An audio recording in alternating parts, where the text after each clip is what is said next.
Hello दोस्तों, quick ice में आपका स्वागत है। आज हम लोग ज्योग्राफी बिहार का देखेंगे और बिल्कुल मैप के थ्रू पहले हम ज्योग्राफी बिहार का समझेंगे और इसके बाद हम जो है उससे जुड़े हुए सारे क्वेश्चन को हम लोग मैराथन क्लास की तरह बिल्कुल उसको सॉल्व करेंगे। तो सबसे पहले हम लोग बिहार के एटलस की ओर चलते हैं और बिहार के एटलस के बारे में एक एक चीज जानने का पहले प्रयास करते हैं हम लोग, और इसके बाद बिहार से जुड़े हुए सारे क्वेश्चन हम लोग करेंगे क्योंकि बीपीएससी का पेपर बहुत ही कम समय बचा हुआ है और पढ़ना बहुत ज़्यादा है, तैयारी करनी है बहुत ज़्यादा। तो बिहार के स्पेशल ज्योग्राफी से जुड़े हुए बहुत सारे क्वेश्चन आते हैं। तो भारत की ज्योग्राफी से वर्ल्ड की ज्योग्राफी से क्वेश्चन आते हैं और बिहार की ज्योग्राफी जब क्वेश्चन आते हैं तो बहुत सारे बच्चों के गलत हो जाते हैं।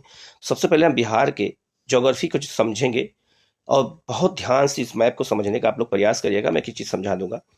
अगर आपसे पूछा जाए कि बिहार में कितने प्रकार की चट्टानें पाई जाती हैं, भूगर्भिक चट्टानें मतलब बिहार के जमीन के अंदर कौन कौन सी चट्टानें पाई जाती हैं, उनकी संरचना कैसी है, तो याद रखिएगा बिहार में 4 प्रकार की चट्टानें पाई जाती हैं। पहली क्रम जो चट्टानें हैं, जो जो बिहार का दक्षिणी क्षेत्र है, ये वाला जो क्षेत्र है दक्षिणी भाग जो बिहार का है, ये धारवाड़ क्रम की चट्टानों से बना हुआ है। याद रखिएगा धारवाड़ क्रम की चट्टानों में सोना, लोहा, अभ्रक, मैंगनीज, तांबा ये सब पाया जाता है। यही कारण है कि बिहार का जो दक्षिण क्षेत्र है, जमुई, बांका, नवादा, औरंगाबाद, इन्हीं सब क्षेत्रों में ज्यादा खनिज पाए जाते हैं। इसके पीछे कारण यही है कि यह धारवाड़ क्रम की चट्टानों से बना हुआ है। अगर एग्जाम में आपसे पूछा जाए कि बिहार के किस क्षेत्र में धारवाड़ क्रम की चट्टानें पाई जाती हैं, तो आप लोग बताना कि दक्षिणी क्षेत्र में धारवाड़ क्रम की चट्टानें पाई जाती हैं। इसके बाद बिहार की जो दूसरी चट्टान है क्रम, जो वो है बिंद क्रम की चट्टानें हैं। तो बिहार में पहला धारवाड़ क्रम चट्टानें हैं और दूसरा है बिंद क्रम चट्टानें, जो ये वाला क्षेत्र है आपका कैमूर और रोहतास। कैमूर और रोहतास का जो क्षेत्र है ये आपका यहाँ पर बिंद क्रम की चट्टानें पाई जाती हैं। तो बिहार में दो प्रमुख चट्टानें कौन कौन सी जो बिहार के दक्षिण क्षेत्र पाई जाती हैं, एक धारवाड़ क्रम चट्टानें और दूसरा बिंद क्रम की चट्टानें पाई जाती हैं। अगर आपसे एग्जाम में पूछा जाए कि कैमूर या फिर रोहतास जिले में किस क्रम की चट्टानें पाई जाती है, अगर एग्जाम में पूछा जाए तो आप लोग बताओगे बिंद क्रम की चट्टानें पाई जाती है। तो बिहार के भूगोल को समझना बहुत जरूरी है। इसके बाद आगे बढ़ते हैं हम लोग। जो बिहार का उत्तरी क्षेत्र है यह पूर्वी और पश्चिमी चंपारण का क्षेत्र है और इस क्षेत्र में टर्सरी क्रम की चट्टानें पाई जाती हैं। तो अगर एग्जाम में आपसे पूछा जाए कि हिमालय का निर्माण किस क्रम की चट्टानों से हुआ है, तो आप लोग बताओगे टर्सरी क्रम चट्टानों से हुआ। और बिहार का जो उत्तरी क्षेत्र है ये आपका जो है चंपारण और पूर्वी चंपारण, पश्चिमी चंपारण, यहाँ पर हिमालय की चोटियां पाई जाती हैं, सोमेश्वर पहाड़ी पाई जाती है। और ये जो है किस क्रम की चट्टानों से बना है, तो आप बताओगे टर्सरी क्रम की चट्टानों से बना हुआ है। और इसके बाद बिहार के मध्य भाग से गंगा नदी जाती है। तो उत्तर वाला जो क्षेत्र है यह उत्तरी उत्तरी बिहार का मैदान और दक्षिण वाला क्षेत्र दक्षिणी बिहार का मैदान होता है। और इन मैदान का निर्माण क्वाटरनरी चट्टानों से बना हुआ है। तो याद रखिएगा बहुत ही इंपॉर्टेंट है। जो हिमालय श्रेणी का भाग है वो टर्सरी कर चट्टानों का, बिहार का जो पठारी क्षेत्र है वह धारवाड़ क्रम चट्टानों का, और मैदान जो है यह क्वाटरनरी चट्टानों का, और जो ये आपका कैमूर और उस पठार है वो बिंद क्रम की चट्टानों का बना हुआ है। तो अगर कैमूर पठार की बात की जाए कि कैमूर पठार किस क्रम की चट्टानों का बना हुआ, तो आप बताओगे बिंद क्रम की चट्टानों का। तो एक बार मैं आपको दोबारा रिपीट कर देता हूँ। बिहार में अगर बात किया जाए तो जो भूगर्भिक संरचना है वो 4 प्रकार की है। दक्षिणी क्षेत्र में धारवाड़ क्रम की चट्टानें, इधर जो है बिहार के दक्षिण पश्चिम में अगर देखा जाए कैमूर में बिंद क्रम चट्टानें, उत्तर में टर्सरी क्रम चट्टानें, और मध्य जो गंगा का मैदान है बिहार में वो क्वाटरनरी चट्टानों से बना हुआ है। तो इस मैप को समझना बहुत ही ज्यादा जरूरी है। ठीक है, हम लोग आगे बढ़ते हैं और अब बिहार की नदियों के बारे में जान लेते हैं मैप के थ्रू कि बिहार की नदियों को कैसे हमें याद करना है और कैसे बिहार की नदियों से क्वेश्चन आते हैं। अगर आपसे पूछा जाए कि बिहार की जो नदियां हैं वो कहाँ से निकलती हैं, तो बिहार की जो नदियां निकलती हैं वो 2 तरफ से निकलती हैं। उत्तर की ओर हिमालय से और दक्षिण की ओर छोटा नागपुर के पठार से या फिर दक्षिण भारत के पठार से निकलती हैं। और नदियां निकल करके सारी नदियां गंगा में आकर के मिलती हैं।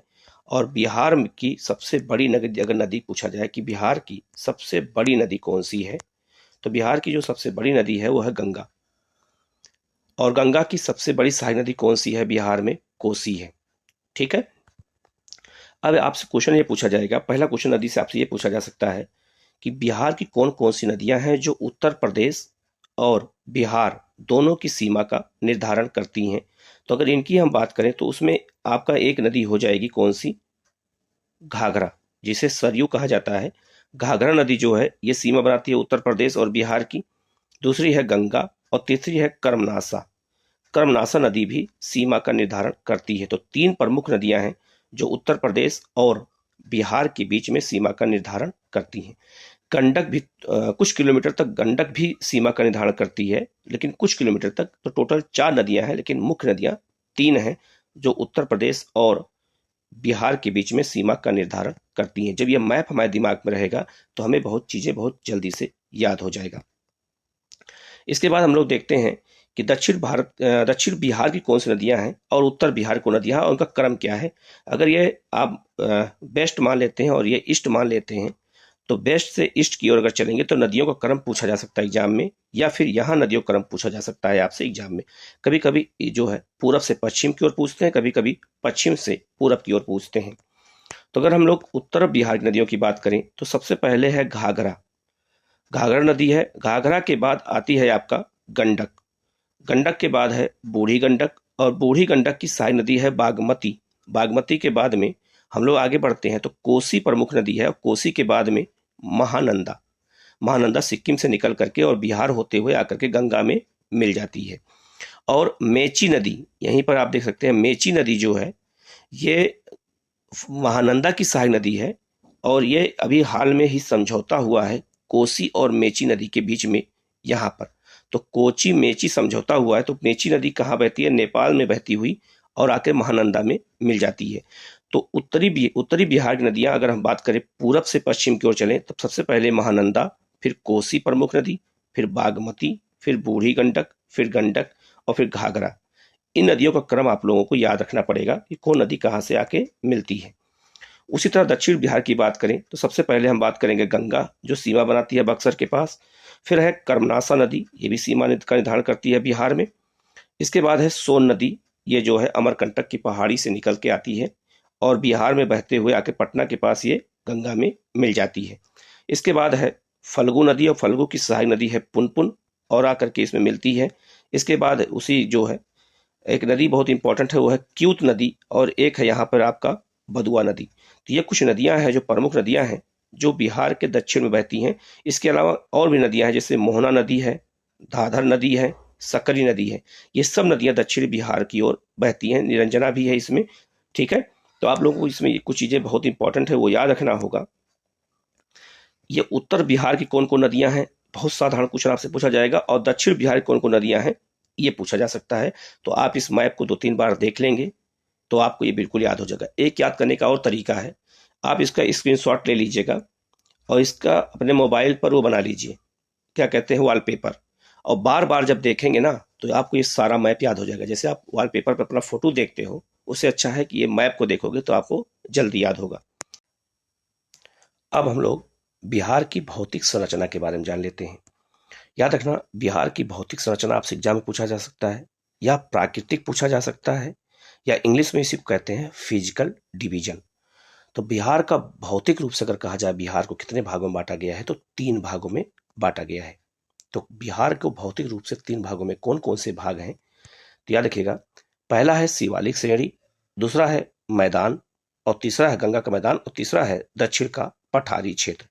इन 3 डिवीजन में बिहार को बांटा गया है, याद रखिएगा। अब एक एक डिवीजन की अगर हम बात करते हैं तो जो शिवालिक क्षेत्र है, अगर आपसे पूछा जाए कि क्या हिमालय की श्रेणी बिहार में स्थित है कि नहीं है, तो आप बताओगे है। पश्चिमी और पूर्वी चंपारण के क्षेत्र में शिवालिक श्रेणी की 3 चोटियां पड़ती हैं, सोमेश्वर श्रेणी, हरहा नदी घाटी या दून घाटी, और रामनगर दून। ये तीनों जो है शिवालिक श्रेणी है, और तीनों शिवालिक श्रेणी अलग अलग पहाड़ियां हैं, और ये बिहार के उत्तरी भाग में स्थित है। बिहार को गंगा नदी 2 भागों में बांटती है, इधर उत्तर का मैदान और इधर दक्षिण का मैदान है, और इसका अलग अलग डिवीजन है, उसकी चर्चा भी हम लोग करते हैं। इसके बाद दक्षिण का जो पठारी भाग है, दक्षिण का पठारी भाग में अगर बात किया जाए तो इसी क्षेत्र में सारे खनिज पाए जाते हैं, क्योंकि यहाँ छोटा नागपुर का पठार है और छोटा नागपुर के पठार का विस्तार बिहार के दक्षिणी भाग में हुआ है, तो इसीलिए इस क्षेत्रों में पठारी हिस्सा पाया जाता है। तो बिहार को अगर आपसे एग्जाम में पूछा जाए कि बिहार को कितने भागों में बांटा गया है, तो आप लोग बताओगे भौतिक रूप से बिहार को 3 भागों में बांटा गया है, शिवालिक श्रेणी, मैदान गंगा का, और तीसरा दक्षिण का पठारी भाग। अब हम लोग अलग अलग इनको देख लेते हैं। अगर अलग अलग इनको हम देखते हैं तो सबसे पहले आप यहाँ देखिए, लिखा है शिवालिक पर्वतीय क्षेत्र। शिवालिक जो पर्वतीय क्षेत्र में है, इसमें 3 पहाड़ियां हैं। आप तीनों पहाड़ियों का आपको नाम याद रखना पड़ेगा, नॉर्थ से साउथ की ओर। अगर ये नॉर्थ है तो ये साउथ है, तो नॉर्थ की ओर चले तो सबसे पहले सोमेश्वर पहाड़ी है, फिर हरहा घाटी या दून घाटी पहाड़ी है, और तीसरा है रामनगर दून की पहाड़ी है। तो ये तीनों पहाड़ियां शिवालिक पर्वत श्रेणी का हिस्सा हैं। आपको याद रखना है, ये पश्चिमी और पूर्वी चंपारण में इनका विस्तार फैला हुआ है, बहुत इंपॉर्टेंट है। और इसी पहाड़ी क्षेत्र में ही वाल्मीकि बायो रिजर्व, वाल्मीकि राष्ट्रीय पार्क कह सकते हैं, या उसी को कह सकते हैं टाइगर रिजर्व स्थित है। इसके बाद है आपका उत्तरी बिहार का मैदान। ये आपका उत्तरी बिहार का मैदान है, और उत्तरी बिहार का जो मैदान है इसमें 3 प्रमुख मैदान शामिल हैं, घाघरा, गंडक, दोआब। अगर यहाँ घाघरा नदी बहती है तो यहाँ गंडक नदी बहती है, तो इसको दोआब कहते हैं, और 2 नदियों के बीच को दोआब कहा जाता है। दूसरा है गंडक और कोसी, तो ये गंडक कोसी का दोआब है। और इसके बाद है आपका महानंदा, कोसी और महानंदा दोआब। तो उत्तरी मैदान में 3 मैदान आपको मिलेंगे, आप इनको याद रखिएगा। और तीनों मैदानों की विशेषता अलग अलग पाई जाती है। जैसे अगर हम बात करें तो जो आपका ये वाला क्षेत्र है, घाघरा गंडक वाला क्षेत्र है, ये गन्ना उत्पादन के लिए है। गंडक कोसी जो क्षेत्र है ये आपका जो है चावल उत्पादन क्षेत्र है, और कोसी महानंदा जो है ये जूट उत्पादन का क्षेत्र माना जाता है। तो ये तीनों मैदान की अपनी अलग अलग विशेषताएं हैं। इसके बाद हम लोग चलते हैं दक्षिणी मैदान की। अगर हम बात करें तो बिहार का जो दक्षिणी मैदान है, अगर उसकी हम बात करते हैं तो उसमें दक्षिणी मैदान जो है उसमें भोजपुर का मैदान, जो सोन नदी का क्षेत्र है यहाँ, मगध का मैदान और अंग का मैदान 3 पड़ता है। तो उत्तरी बिहार में भी 3 मैदान है, और दक्षिणी बिहार में भी 3 मैदान आपको पड़ता है। आप इन सबके नाम आपको याद रखना पड़ेगा। पहला है भोजपुर का, दूसरा है मगध का, और तीसरा है अंग का मैदान। इसके बाद आगे बढ़ते हैं हम लोग और पठारी क्षेत्र की चर्चा कर लेते हैं। बिहार का जो पठारी क्षेत्र है अगर उसकी बात करें तो पठारी क्षेत्र छोटा नागपुर का पठार का ये विस्तार है, और इसमें कैमूर का पठार है जो रोहतास और कैमूर जिले में स्थित है, और यहाँ पर विंध्यकर्म की चट्टानें पाई जाती है, ये भी मैंने आपको बताया था। और यहाँ पर है खड़गपुर की पहाड़ियाँ। तो खड़गपुर की जो पहाड़ियाँ हैं ये दक्षिणी पठार का हिस्सा है, और इन्हीं क्षेत्रों में ही बिहार के सारे खनिज पाए जाते हैं। अगर आपसे एग्जाम में अगर ये पूछा जाए कि खनिज, अगर किसी ऐसा कोई क्वेश्चन आता है जो खनिज से जुड़ा हुआ है और उत्तर बिहार के जिलों के नाम आते हैं, तो आप उसको तुरंत काट दीजिएगा, और इन जिलों के नाम याद रख लीजिए आप लोग। जो साउथ के जो जिले हैं उनको याद रख लीजिएगा, ऑप्शन में अगर वो रहेगा तो वही आंसर होगा, बाकी ऊपर के आप ऑप्शन को काट सकते हैं याद करने के लिए। इसके बाद आगे बढ़ते हैं हम लोग, बिहार के प्रमुख पर्वतों की चर्चा कर लेते हैं पहले। इसके बाद हम लोग क्वेश्चन की भी चर्चा करेंगे, 50 क्वेश्चन की हम चर्चा करेंगे कि यहीं से क्वेश्चन कैसे बनते हैं, उन सब क्वेश्चनों की हम चर्चा बिहार की अभी करते हैं। पहला है, अगर बात करें कि बराबर की पहाड़ियां कहाँ पाई जाती हैं, तो जहानाबाद में है, ठीक है। और बराबर की पहाड़ियों में ही अशोक ने आजीवक संप्रदाय के लिए गुफाओं का निर्माण कराया था। गिरियक की पहाड़ियां कहाँ पाई जाती है, नालंदा जिले में। राजगृह की पहाड़ियां कहाँ पाई जाती है, भी नालंदा जिले में है। और बांका जिले में खड़गपुर की पहाड़ी पाई जाती है। ऐसी पहाड़ियों जुड़े हुए क्वेश्चन बिहार में बहुत ज्यादा आते हैं। अभी जब हम क्वेश्चन की चर्चा करेंगे तो आपको सारा क्वेश्चन आपको याद हो जाएगा। इसके बाद है, नालंदा जिले में ही स्वर्णगिरी और वैभवगिरी की पहाड़ियां और पाई जाती है। इन्हें राजगीर वहीं का स्थान है, और वो राजगीर जो है 5-6 पहाड़ियों से घिरा हुआ क्षेत्र है। जो बच्चे इस क्षेत्र के होंगे उनको पता होगा। इसके अलावा कैमूर क्षेत्र में मुंडेश्वरी पर्वत श्रेणी है, ये आप लोग याद रखना। और रोहतास जिले में आपका रोहतासगढ़ पर्वत है, ये याद रखना। ये क्वेश्चन कई बार आ चुका है कि मुंडेश्वरी पर्वत कहाँ पर है, तो यह कैमूर जिले में है। बहुत इंपॉर्टेंट क्वेश्चन है, याद रखिएगा आप लोग। इसलिए मैप के थ्रू बताया जा रहा है, जिससे आपके दिमाग में ये मैप बिल्कुल छप जाए और आपको चीज़ें याद हो जाए। और क्योंकि इस बार माइनस मार्किंग है तो एक बार क्वेश्चन गलत नहीं होना चाहिए। हमारा यही प्रयास है कि आपका क्वेश्चन इस बार गलत ना होने पाए। आप देख सकते हैं कि जो राजगीर है, राजगीर के चारों तरफ पहाड़ियां हैं नालंदा जिले में। तो नालंदा जिले में प्रमुख 5 पहाड़ियां प्रमुख हैं। और कौन कौन सी प्रमुख 5 पहाड़ियां हैं?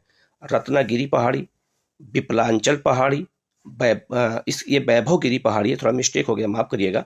वैभवगिरी पहाड़ी, सोनगिरी पहाड़ी और उदयगिरी पहाड़ी। ये 5 पहाड़ियां आपकी जो है नालंदा जिले में है, आप इनको अच्छे से याद रखिएगा।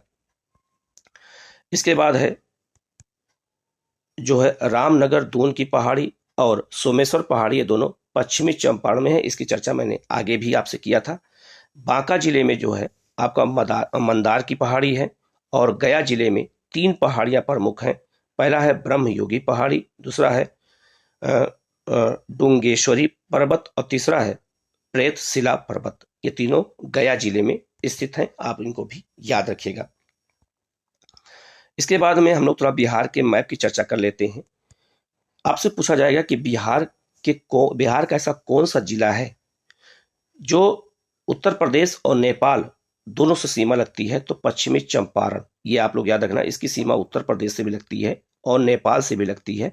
ऐसे क्वेश्चन भी बिहार में आते हैं। अभी हम क्वेश्चन की जब चर्चा करेंगे तो आपको सारे क्वेश्चन याद हो जाएंगे, ऐसे क्वेश्चन आते हैं। दूसरा, अगर आपसे पूछा जाए कि बिहार के ऐसे कौन कौन से जिले हैं, बिहार के ऐसे कौन से जिले हैं जिनकी सीमा उत्तर प्रदेश से लगती है, तो पहले हम इसकी चर्चा कर लेते हैं। तो उत्तर प्रदेश से जो जिलों की सीमा लगती है उनकी बात करें तो सबसे पहले है पश्चिमी चंपारण, फिर है गोपालगंज, फिर है सिवान, फिर है आपका सारण, फिर है भोजपुर, फिर है बक्सर, फिर है कैमूर और फिर है रोहतास। रोहतास जिले की भी सीमा थोड़ी सी उत्तर प्रदेश से लगती है। तो याद रखिएगा, उत्तर प्रदेश से जो जिलों की सीमा लगती है उसमें याद रखिएगा, चाहे आपको दक्षिण से उत्तर की ओर पूछा जा सकता है या उत्तर से दक्षिण की ओर, आपको इनका क्रम भी याद रखना होगा। जब आप मैप बार बार देखेंगे तो आपको ये बिल्कुल याद हो जाएगा। बात करते हैं नेपाल से कौन कौन से जिलों की सीमा लगती है उत्तर या बिहार के। तो पश्चिमी चंपारण, पूर्वी चंपारण, सीतामढ़ी, मधुबनी, सुपौल, अररिया और किशनगंज की सीमा किससे लगती है? नेपाल से लगती है। पश्चिम बंगाल से अगर हम बात करें कि पश्चिम बंगाल से किन किन जिलों की सीमा लगती है, तो पश्चिम बंगाल से जो सीमा लगती है बिहार के जिलों की, उसमें है आपका एक किशनगंज, ठीक है, और एक है कटिहार और एक है पूर्णिया। इन 3 जिलों की सीमा पश्चिम बंगाल से लगती है। अगर बात करें झारखंड की सीमा किससे लगती है, तो कटिहार की, भागलपुर की, बांका की, जमुई की, नवादा की और गया की और औरंगाबाद की और रोहतास की। तो याद रखिएगा, रोहतास जिले की सीमा उत्तर प्रदेश से भी लगती है और झारखंड से भी लगती है। उसी तरह से या किशनगंज की जो सीमा है ये नेपाल से भी लगती है और पश्चिम बंगाल से भी लगती है। पश्चिमी चंपारण की सीमा नेपाल से भी लगती है और उत्तर प्रदेश से भी लगती है। तो ऐसे क्वेश्चन भी आपसे एग्जाम में पूछे जाएंगे। आगे बढ़ते हैं हम लोग। अब हम लोग क्वेश्चन की चर्चा कर लेते हैं, बिहार में कौन कौन से क्वेश्चन कैसे आते हैं और कौन से क्वेश्चन आए हुए हैं उनकी चर्चा करेंगे, और क्वेश्चन के वेरिएशन कैसे होते हैं, क्वेश्चन कैसे बनते हैं उनकी चर्चा कर लेते हैं। तो आप लोग वीडियो को बिल्कुल लास्ट तक देखिएगा, किसी भी क्वेश्चन को आप लोग छोड़िएगा नहीं और सारे क्वेश्चन के आप लोग बढ़िया अच्छे से देखिएगा, जिससे माइनस मार्किंग है, इस बार क्वेश्चन आपका गलत ना होने पाए। इसीलिए मैंने मैप के थ्रू बताने का प्रयास किया है कि जिससे आपको चीजें बिल्कुल याद रहें। हम लोग चलते हैं पहले क्वेश्चन की ओर चलते हैं। पहला क्वेश्चन है, बिहार का क्षेत्रफल कितना वर्ग मील है? वर्ग किलोमीटर नहीं पूछा है, याद रखिएगा, इस शब्दों ध्यान दीजिएगा आप लोग। वर्ग मील पूछा है, स्क्वायर मील पूछा गया कि कितना वर्ग मील किलोमीटर बिहार का क्षेत्रफल है। तो इसका जो आंसर हो जाएगा वो हो जाएगा ए, 36,357 वर्ग मील की सीमा बिहार की लगती है। बिहार का, माफ करिएगा, क्षेत्रफल है बिहार का। दूसरा क्वेश्चन यही पूछा गया है कि बिहार का कुल क्षेत्रफल कितना है। अब ये अगर क्वेश्चन पूछा गया तो इसका आंसर हो जाएगा वर्ग किलोमीटर में, और कितना है? 94,163 वर्ग किलोमीटर में बिहार का क्षेत्रफल वर्ग में ये हो गया। और अगर आपसे मील में पूछा जाए तो मील में इसका आंसर कुछ और होगा, बच्चे कंफ्यूज हो जाएंगे। तो मील में जो इसका आंसर वो हो जाएगा 36,357 वर्ग मील, ठीक है। तीसरे क्वेश्चन की ओर चलते हैं हम लोग। बिहार राज्य का क्षेत्रफल भारत के क्षेत्रफल का कितना प्रतिशत है? बिहार का जो क्षेत्रफल है वो भारत के क्षेत्रफल का कितना है? अगर भारत का क्षेत्रफल 100% है तो उसमें बिहार के क्षेत्रफल का कितना योगदान है परसेंटेज में, अगर आपसे पूछा जाए तो इसका आंसर हो जाएगा आपका सी, 2.86। 2.86 जो है परसेंटेज, यही बिहार की क्षेत्रफल है, भारत के क्षेत्रफल का हिस्सा माना जाता है। नेक्स्ट क्वेश्चन है, बिहार का विस्तार कहां से कहां तक है? अगर आपसे पूछा जाए बिहार का विस्तार कहां से कहां तक है, कर्क रेखा के उत्तर में है या कर्क रेखा के दक्षिण में है, कर्क रेखा के उत्तर दक्षिण में है या कर्क रेखा के पूर्व में है, या इनमें से कोई नहीं, तो इसका जो आंसर हो जाएगा वो हो जाएगा कर्क रेखा के उत्तर में। बिहार कर्क रेखा के उत्तर में पड़ता है, ये आप लोग याद रखिएगा। नेक्स्ट क्वेश्चन की ओर चलते हैं हम लोग। इंग्लिश में भी दे दिया गया और हिंदी में, तो आपको कोई दिक्कत नहीं होगी। नेक्स्ट क्वेश्चन है, बिहार का वह जिला जिसकी सीमा उत्तर प्रदेश और झारखंड दोनों को स्पर्श करती है, टच करती है। यही अभी मैंने आपसे ऊपर डिस्कशन किया है। तो बिहार का ऐसा कौन सा जिला है जिसकी सीमा उत्तर प्रदेश से भी लगती है और झारखंड से भी लगती है? तो वो जिला कौन सा है? तो वो जिला है आपका रोहतास। रोहतास जिला की सीमा जो है दोनों से लगती है। आगे बढ़ते हैं हम लोग। बिहार का वह जिला, बिहार का याद रखें, बहुत इंपॉर्टेंट है, बिहार का वह जिला जिसकी सीमा नेपाल और उत्तर प्रदेश दोनों से लगती है। यही क्वेश्चन मैंने आपसे डिस्कशन किया। तो इसका जो आंसर हो जाएगा वो हो जाएगा आपका पश्चिमी चंपारण। पश्चिमी चंपारण की सीमा नेपाल से भी लगती है और उत्तर प्रदेश से भी दोनों से लगती है। ऐसे क्वेश्चन बिहार में आते हैं तो गलत होने के चांस ज्यादा होता है, क्योंकि हम मैप, हमारे दिमाग में मैप नहीं होता है। इसीलिए मेरी कोशिश है कि हम मैप के थ्रू आपको बताएं जिससे आपको बिल्कुल चीजें याद हो जाएं। नेक्स्ट क्वेश्चन है, बिहार राज्य की भू आकृति किस प्रकार की है? बिहार की आकृति जो है वो किस प्रकार की है? वो त्रिभुजाकार है या आयताकार है या वर्गाकार है या अंडाकार है या इनमें से कोई नहीं? तो इसका जो आंसर हो जाएगा वो हो जाएगा आयताकार। बिहार की सीमा बिहार का जो आकार है वो बिल्कुल कैसा है? तो ये है आपका आयताकार सीमा बिहार का लगती है। बिहार का, माफ करिएगा, बिहार का आकार जो है आयताकार में पड़ता है ये। आगे बढ़ते हैं हम लोग अगले क्वेश्चन की ओर। नेक्स्ट क्वेश्चन है, बिहार का वह जिला जो पश्चिम बंगाल और झारखंड दोनों को स्पर्श करता है। बहुत ही महत्वपूर्ण क्वेश्चन है ये कि बिहार का ऐसा कौन जिला है जिसकी सीमा पश्चिम बंगाल से भी लगती है और झारखंड से भी लगती है? तो इसका आंसर हो जाएगा कटिहार। कटिहार की सीमा जो है पश्चिम बंगाल से भी लगती है और झारखंड से भी लगती है। नेक्स्ट क्वेश्चन है, निम्न में से कौन सी देशांतर रेखा बिहार से होकर गुजरती है? ऐसे क्वेश्चन आते हैं तो गलत होने का चांस हमेशा रहता है, तो याद रखना कौन सा देशांतर है जो बिहार से गुजरता है। तो वो देशांतर है 86 जो पूर्वी देशांतर है, यही बिहार से गुजरता है। अब यहाँ पे कंफ्यूजन के लिए आपको दे दिया गया है 86.5, यहाँ 80, यहाँ 81, ये कंफ्यूजन के लिए है। तो इसका जो आंसर हो जाएगा वो हो जाएगा बी। नेक्स्ट क्वेश्चन है, पुराने बिहार का कितना प्रतिशत जमीन लेकर झारखंड बना है? जो झारखंड बना है वो बिहार से कितना जमीन लेकर बनाया गया है? तो इसका आंसर हो जाएगा सी, 42.35%। इतना जमीन लेकर के झारखंड का निर्माण किया गया है बिहार से काट करके। नेक्स्ट क्वेश्चन की ओर चलते हैं, खड़गपुर की पहाड़ी निम्न में से किसकी प्रधानता है? अभी मैंने बात किया था आपसे, खड़गपुर की पहाड़ी बांका जिले में है और उसमें क्या पाया जाता है? चूना पत्थर पाया जाता है, सिलेट पाया जाता है, ग्रेनाइट पाया जाता है या क्वार्टरजाइट पाया जाता है, या उपयुक्त में से कोई नहीं, या एक से अधिक? तो जो इसका आंसर हो जाएगा वो बहुत ही इंपॉर्टेंट है, इसका आंसर है क्वार्टरजाइट पाया जाता है। बिहार के खड़गपुर की पहाड़ी से क्वार्टरजाइट ही पाया जाता है, याद रखिएगा, बहुत ही महत्वपूर्ण क्वेश्चन है, गलत नहीं होना चाहिए। नेक्स्ट क्वेश्चन की ओर चलते हैं, बिहार में निम्न में से किस क्रम की चट्टानें नहीं पाई जाती हैं? आगे क्वेश्चन मैंने आपसे पूछा था और मैंने आपको बताया कि बिहार में 4 क्रम की चट्टानें पाई जाती हैं, मैंने आपसे चर्चा किया था। उनमें जो है कौन सा क्रम नहीं है? तो क्वाटरनरी चट्टानें भी पाई जाती हैं, टर्सरी चट्टानें भी पाई जाती हैं, बिंद चट्टानें पाई जाती हैं, लेकिन दक्कन की चट्टानें बिहार में नहीं पाई जाती हैं। ये आप लोग याद रखिएगा। और एक है आपका धारवाड़। तो बिहार में 4 चट्टानें पाई जाती हैं, याद रखिएगा, बहुत इंपॉर्टेंट, मैंने मैप बना के बताया है, आप जाकर दोबारा देख लीजिएगा। तो बिंद जो है, टर्सरी और क्वाटरनरी और धारवाड़, 4 प्रकार की चट्टानें बिहार में पाई जाती हैं। नेक्स्ट क्वेश्चन है, बिंद कर्म की चट्टानें बिहार के किस जिले में मिलती हैं? अभी मैंने ऊपर चर्चा किया है मैप के थ्रू। अब बिंद कर्म चट्टानें बिहार में कहाँ पाई जाती हैं? तो याद रखिएगा, बिंद कर्म की जो चट्टानें बिहार में पाई जाती हैं वो रोहतास में भी पाई जाती हैं और कैमूर में पाई जाती हैं। तो इसका आंसर हो जाएगा ई, उपयुक्त में से एक से अधिक। तो इसका आंसर हो जाएगा कैमूर भी होगा और रोहतास भी होगा। मैंने आपसे बताया था कि जैसे मान लीजिए ये बिहार का मैप है, मैं मैप बना देता हूं बिहार का, और जो ये वाला क्षेत्र है यहीं पर बिंद कर्म चट्टानें पाई जाती हैं और यहीं पर रोहतास और कैमूर जिला स्थित है। आगे बढ़ते हैं, नेक्स्ट क्वेश्चन की ओर चलते हैं। बिहार की औसत ऊंचाई समुद्र तल से कितनी फीट है? बिहार की औसत ऊंचाई समुद्र तल से कितना फीट है, ये अगर एग्जाम में आ जाए तो इसका आंसर हो जाएगा डी, 173। 173 फीट जो है समुद्र तल से ऊंचाई है बिहार की। नेक्स्ट क्वेश्चन है, बिहार की औसत ऊंचाई समुद्र तल से कितने हैं? अगर औसत ऊंचाई पूछा जाए, औसत ऊंचाई कितनी है, तो औसत ऊंचाई हो जाएगा आपका बी, 53 मीटर ऊंचाई है, याद रखिएगा। तो एक फीट में पूछा गया है और एक मीटर में पूछा गया।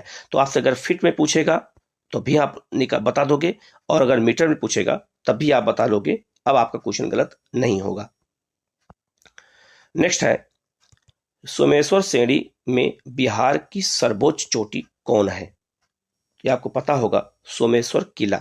सोमेश्वर किला ही बिहार की सबसे सर्वोच्च चोटी है और ये सोमेश्वर पहाड़ी, शिवालिक पहाड़ी का जो हिस्सा है वहीं पर पश्चिमी चंपारण में स्थित है।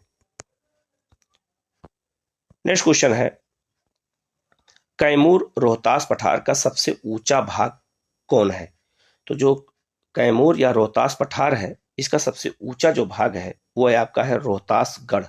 रोहतासगढ़ जो है ये कैमूर या रोहतास पठार का सबसे ऊंचा भाग है। याद रखिएगा, उसे कैमूर पठार भी कहते हैं और रोहतास पठार कहते हैं, क्योंकि ये दोनों जिलों में फैला हुआ है, इसलिए दोनों नाम इसका पड़ता है। और यहाँ पर बिंद कर्म चट्टानें पाई जाती है। मैंने आपसे कई बार आपसे चर्चा मैंने इस पर किया है, जिससे आपके क्वेश्चन गलत ना होने पाए। नेक्स्ट चलते हैं, अगले क्वेश्चन की ओर चलते हैं। कैमूर पठार छोटा नागपुर पठार से किस नदी द्वारा अलग होता है? बहुत इंपॉर्टेंट क्वेश्चन है कि छोटा नागपुर का पठार और कैमूर पठार दोनों किस नदी द्वारा अलग होते हैं। तो मान लीजिए एक मैप मैं पहले बना देता हूं बिहार का, ऐसे ये बिहार का मैप बन गया और यहीं से निकली है नदी गंगा, और यहाँ है दक्षिण, यहाँ है छोटा नागपुर का पठार और यहाँ है कैमूर का पठार। तो अगर ये कैमूर का पठार है और यह है आपका कौन सा पठार? छोटा नागपुर पठार, जो झारखंड में विस्तारित है। अब इसमें के बीच में कोई नदी होगी जो दोनों की सीमा बनाती है। तो दोनों की नदी बनाने वाली सीमा कौन है? तो गंगा तो नहीं हो सकती क्योंकि गंगा यहां बहती है। बागमती भी नहीं हो सकती क्योंकि बागमती यहां बहती है उत्तरी बिहार में। महानंदा भी नहीं हो सकती है, महानंदा यहां बहती है। तो इसका आंसर हो जाएगी सोन। सोन नदी जो है ये कैमूर पठार और छोटा नागपुर के पठार की सीमा का निर्धारण करती है। हमें विश्वास है कि यह अब आपको बिल्कुल याद हो जाएगा, इसमें गलती नहीं होगी आपसे। नेक्स्ट क्वेश्चन की ओर चलते हैं। निम्न में से बिहार का कौन सा क्षेत्र सर्वाधिक वर्षा वाला है? बिहार में कौन सा क्षेत्र जो सबसे अधिक वर्षा वाला है? फिर हम एक बिहार का मैप तुरंत बना देते हैं आपको याद करने के लिए। मान लीजिए बिहार का मैप बन गया। अब बिहार का ऐसा कौन सा क्षेत्र जहां सबसे अधिक वर्षा होती है? तो जिला तो किशनगंज है, तो यही क्षेत्र भी होगा। अब यहां देखिए लिया है उत्तर पूर्व, तो उत्तर पूर्व की बात करें तो उत्तर पूर्व जो है आपका कौन सा क्षेत्र होगा? यही क्षेत्र होगा, उत्तर पूर्व हो गया। दूसरा दक्षिण उत्तर पश्चिम, तो उत्तर पश्चिम ये हो गया, यहां नहीं होती है। दक्षिण पश्चिम ये हो गया, दक्षिण पूर्व ये हो गया। तो बिहार में सबसे अधिक वर्षा कहां होती है? तो याद रखिएगा इसका आंसर है ए, उत्तर पूर्व, और जिला का नाम है किशनगंज, जहां सबसे अधिक वर्षा होती है। अच्छा, अगर आपसे ये पूछ दे सबसे कम वर्षा बिहार में कहां होती है, तो ये भी मैं बता देता हूं। सबसे कम वर्षा औरंगाबाद डिस्ट्रिक्ट में होती है, और बिहार का जो दक्षिण पश्चिम क्षेत्र है यहां सबसे कम वर्षा होती है। बहुत इंपॉर्टेंट क्वेश्चन याद रखिएगा आप लोग। जो उत्तर पूर्वी क्षेत्र है, उत्तर पूर्वी जो क्षेत्र है यहाँ सबसे ज्यादा वर्षा होती है, और जो दक्षिण पश्चिम क्षेत्र है यहाँ सबसे कम वर्षा होती है बिहार में, ये आप लोग बिल्कुल याद रखिएगा। नेक्स्ट क्वेश्चन की ओर चलते हैं। कैमूर पठार किस पर्वत का अंग है? तो ये विंध्य कर्म चट्टानों का विंध्य पर्वत का अंग है। जो विंध्य पर्वत है, जो मध्य प्रदेश से होते हुए जहां बिहार तक फैला हुआ है, उत्तर प्रदेश होते हुए, तो कैमूर पठार अगर पूछा जाए किसका अंग है तो ये विंध्य पर्वत का अंग है। ये आप लोग बिल्कुल याद रखिएगा। नेक्स्ट क्वेश्चन है, सोमेश्वर श्रेणी की सर्वोच्च चोटी की ऊंचाई कितनी है? जो सोमेश्वर चोटी है उसकी सर्वोच्च ऊंचाई की अगर पूछा जाए कितनी है तो 874 मीटर। ठीक है, 874 मीटर ऊंचाई है किसकी? सोमेश्वर चोटी की। ये बिहार की सबसे ऊंची चोटी है, याद रखिएगा आप लोग। नेक्स्ट क्वेश्चन की ओर चलते हैं। बिहार में कौन सा क्षेत्र समुद्र तल सर्वाधिक ऊंचाई पर है? बिहार का ऐसा कौन सा क्षेत्र है जो समुद्र तल में सबसे ऊंचाई पर है? तो इसका आंसर हो जाएगा आपका जो है मथुरापुर। इसका आंसर हो जाएगा मथुरापुर, ये सबसे ऊंचाई पर स्थित है। नेक्स्ट क्वेश्चन है, ब्रह्मयोगी हिल बिहार के किस जिले में स्थित है? तो जो ब्रह्मयोगी हिल है वो बिहार के गया जिले में स्थित है। ये आप लोग याद रखिएगा। इसका भी मैंने मैप ऊपर बताया है, आप याद रखना। नेक्स्ट क्वेश्चन है, सोमेश्वर की पहाड़ी निम्न में से किस जिले में स्थित है? तो आपको पता होगा कि सोमेश्वर की पहाड़ी मैंने आपसे चर्चा किया है, और ये कहां पर है? तो ये पश्चिमी चंपारण में है। ये भी मैंने क्वेश्चन आपसे चर्चा कर चुका हूं मैं। ऐसे ही क्वेश्चन आपसे बिहार में पूछे जाएंगे। नेक्स्ट है, क्षेत्रफल की दृष्टि से बिहार का सबसे छोटा जिला कौन सा है? तो आपको पता होगा कि शिवहर, जो शिवहर जिला है यह बिहार का सबसे छोटा जिला है, याद रखिएगा आप लोग। और सबसे बड़ा जिला कौन सा है? तो पश्चिमी चंपारण है, यह भी याद रखना। नेक्स्ट क्वेश्चन है, निम्नलिखित में से कौन सा शहर बिहार के सबसे पूर्वी भाग में स्थित है? बिहार का ऐसा कौन सा शहर है जो सबसे पूर्वी भाग में पड़ता है? अगर मान लीजिए भारत का ये मैप बनाते हैं, ये माफ करिएगा बिहार का मैप बनाते हैं, तो बिहार के मैप में सबसे पूर्वी क्षेत्र में कौन सा जिला है? तो वो है आपका कटिहार। कटिहार जिला सबसे पूर्वी क्षेत्र में पड़ता है। नेक्स्ट चलते हैं अगले क्वेश्चन की ओर। पटना का स्थानीय समय क्या है? जो पटना का स्थानीय समय है वो क्या है? वो भारतीय मानक समय से आगे है या भारतीय मानक समय से पीछे है? वही है जो भारतीय मानक समय है या भारतीय मानक समय से संबंधित नहीं है, या उपयुक्त में से कोई नहीं? तो आपको पता होगा कि जो पटना का स्थानीय समय है वही भारत का स्थानीय समय भी है, तो इसका भारतीय मानक समय से आगे है। लेकिन कैसे आगे है मैं बता देता हूं। अगर मान लीजिए भारत का पहले मैं मैप बना देता हूं, और यहां से 82.5 अंश की देशांतर रेखा गुजरती है और पटना यहां है, तो सूरज सबसे पहले कहां निकलेगा? पटना की ओर रहेगा और बाद में यहां पहुंचेगा। तो भारतीय मानक समय जो 82.5 अंश की देशांतर रेखा है उससे पूरब में पटना पड़ता है, तो भारतीय मानक समय से आगे होगा पटना का समय। ये आप लोग याद रखिएगा, बहुत महत्वपूर्ण क्वेश्चन है ये। नेक्स्ट क्वेश्चन है, बिहार राज्य अवस्थित है निम्न देशांतरों के मध्य। जो बिहार राज्य है वो किन देशांतरों के मध्य स्थित है, ये आपसे क्वेश्चन पूछा जाएगा।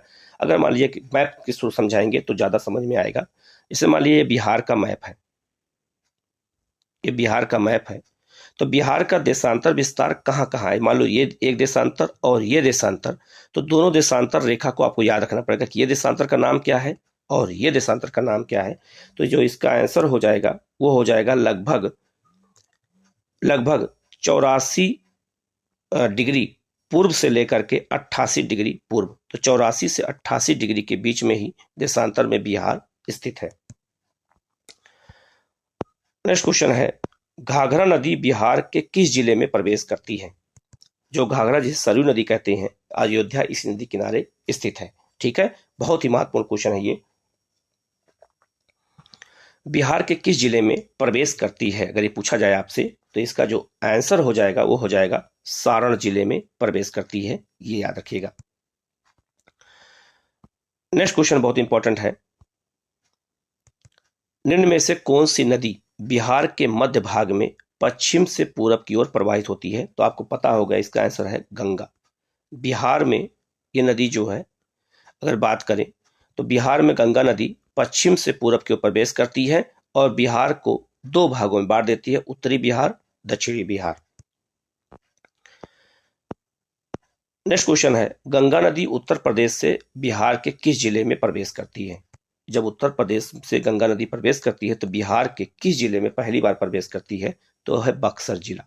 बक्सर जिले में ही वो प्रवेश करती है पहली बार। नेक्स्ट क्वेश्चन है, निम्न में से कौन सी नदी बिहार और उत्तर प्रदेश की सीमा रेखा निर्धारित करती है? तो सीमा रेखा का निर्धारण आपसे क्वेश्चन यही मैंने पूछा था, ठीक है। तो कौन सी नदी है जो बिहार और उत्तर प्रदेश की सीमा का निर्धारण करती है? तो इसमें है आपका जो आंसर हो जाएगा, इसमें आंसर हो जाएगा गंगा भी, इसमें गंडक भी और कर्मनासा भी। कोसी नहीं होगा, तो इसका आंसर जो हो जाएगा वो हो जाएगा ई, एक से अधिक। तो गंगा भी, गंडक भी और कर्मनासा, मैंने इसकी चर्चा ऊपर मैप में किया था, वही क्वेश्चन देखो यहां पर आ गया है। नेक्स्ट क्वेश्चन है, निम्न में से कौन सी नदी 7 धाराओं में मिलने से बनी है? ऐसी बिहार की कौन सी नदी है जो 7 धाराओं में मिलकर बनी है? तो वो है कोसी नदी। कोसी नदी 7 धाराओं से मिलकर के बनी है, नेपाल से निकल करके ये आती है और मुख्य रूप से तिब्बत से निकलती है और नेपाल होते हुए ये बिहार में बह के गंगा में मिल जाती है। नेक्स्ट क्वेश्चन है, गंडक नदी के संगम पर कौन सा विश्व प्रसिद्ध मेला लगता है? एक आपको पता होगा, ये गंडक नदी पर ही जो है विश्व प्रसिद्ध मेला कौन सा लगता है? तो हरिहर क्षेत्र मेला, इसी को सोनपुर मेला कहते हैं, जो पशु मेला होता है। और ये जो है गंडक नदी के संगम, जो संगम है वहीं पर इसका मेला का आयोजन किया जाता है। नेक्स्ट क्वेश्चन है, सकरी नदी का उद्गम कहाँ है?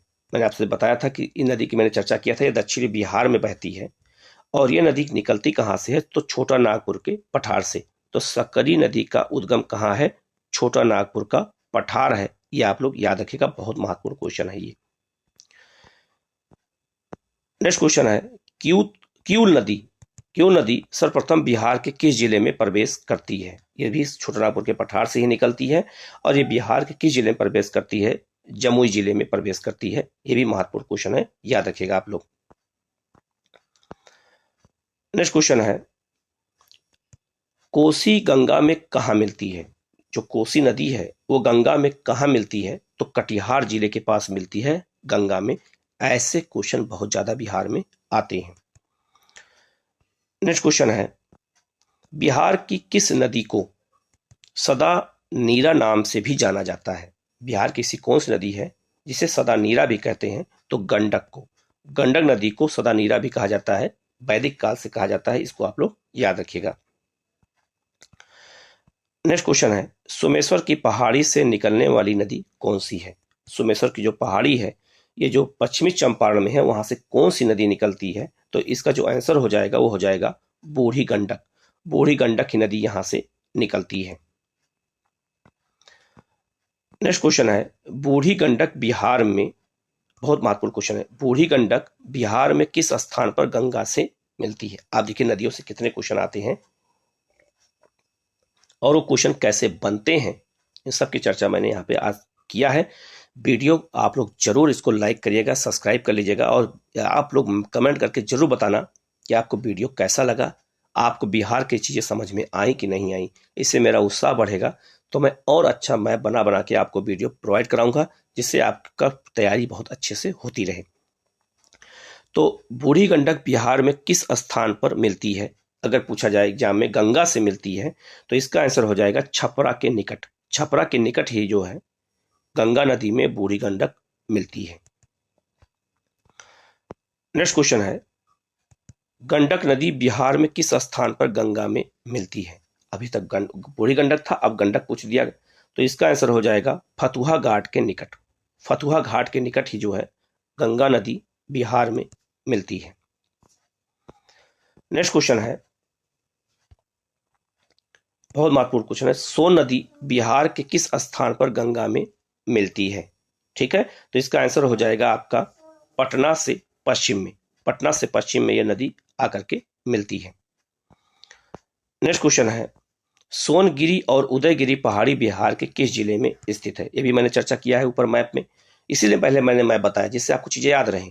तो सोनगिरी और उदयगिरी जो पहाड़ी है बिहार के किस जिले में पड़ती है? तो इसका आंसर है नवादा जिले में पड़ती है। ठीक है, याद रखिएगा, ये बहुत इंपॉर्टेंट क्वेश्चन है, ये गलत नहीं होना चाहिए। नेक्स्ट क्वेश्चन है, मुंडेश्वरी पर्वत बिहार के किस जिले में स्थित है? तो मुंडेश्वरी जो पर्वत है बिहार के, वो किस जिले में अगर पूछा जाए स्थित है, तो ये कैमूर जिले में स्थित है। ये भी मैंने मैप बना के ऊपर बताया है। नेक्स्ट क्वेश्चन है, खड़गपुर की पहाड़ियां बिहार के किस जिले में स्थित हैं? ये भी मैंने आपसे बताया कि खड़गपुर की पहाड़ी बिहार के कहाँ है, ये भी मैंने मैप पे आपको दिखाया था। तो यह है बांका जिले में स्थित है, यहाँ से क्वार्टरजाइट पाया जाता है। यह भी मैंने ऊपर क्वेश्चन में। नेक्स्ट क्वेश्चन हम लोग आगे बढ़ते हैं, बराबर की पहाड़ियां बिहार के किस जिले में स्थित हैं? ये भी मैंने आपसे चर्चा किया मैप बना के ऊपर। तो जो बराबर की पहाड़ियां हैं वो बिहार के जहानाबाद जिले में स्थित हैं। इसके बाद है, गिरियक की पहाड़ियां बिहार के किस जिले में स्थित हैं? सारी पहाड़ियों को क्वेश्चन में डाल दिया जिससे एक भी क्वेश्चन आपसे गलत ना होने पाए। तो गिरियक की पहाड़ियां बिहार के किस जिले में अगर पूछा जाए आपसे, तो इसका आंसर है नालंदा जिले में स्थित है। ठीक है। नेक्स्ट क्वेश्चन है, निम्नलिखित में से कौन सी पहाड़ियां बिहार के गया जिले में स्थित हैं? तो बिहार के गया जिले में कौन कौन सी पहाड़ियां स्थित हैं? तो ब्रह्मयोगी पहाड़ी भी वहीं पर है, गुंडेश्वरी पहाड़ी भी वहीं पर है, प्रेतशिला पहाड़ी भी वहीं पर है, पर्वत है, और रामशिला महावर पहाड़ी भी वहीं पर है। तो इसका आंसर हो जाएगा ई। माफ करिएगा, इसका आंसर यहाँ पे दिया नहीं है, ई होगा इसका आंसर। आंसर इसका हो जाएगा ई। यह हो जाएगा आपका आंसर, इसका ई हो जाएगा, एक से अधिक। नेक्स्ट क्वेश्चन है, रोहतासगढ़ पर्वत बिहार के किस जिले में स्थित है? तो रोहतासगढ़ पर्वत बिहार के किस जिले में है? रोहतास जिले में स्थित है। नाम से ही आपको याद हो जाएगा ये। और नेक्स्ट क्वेश्चन है कि स्वर्णगिरी और वैभवगिरी पहाड़ी बिहार के किस जिले में स्थित है? तो ये भी क्वेश्चन से मैंने आपसे चर्चा किया है, ये नालंदा जिले में स्थित है, राजगीर के पास स्थित है। तो ये बिहार के 50 क्वेश्चन मैंने चर्चा किया है आप लोगों से। ये सारे क्वेश्चन बहुत ही महत्वपूर्ण हैं और ये सारे क्वेश्चन आप लोग देख लीजिएगा, मैप जाके बार बार देख लीजिएगा। और वीडियो कैसा लगा हमें जरूर बताइएगा। चैनल को लाइक करिएगा, सब्सक्राइब कर लीजिएगा और बेल आइकन को जरूर प्रेस कर लीजिएगा। और वीडियो कैसा लगा आप प्लीज बताइएगा आप लोग कि कैसा वीडियो लगा। इससे हमारा मनोबल बढ़ेगा और हम जो है और अच्छा वीडियो बना के आप लोगों तक पहुंचाने का काम करेंगे। Okay, thank you.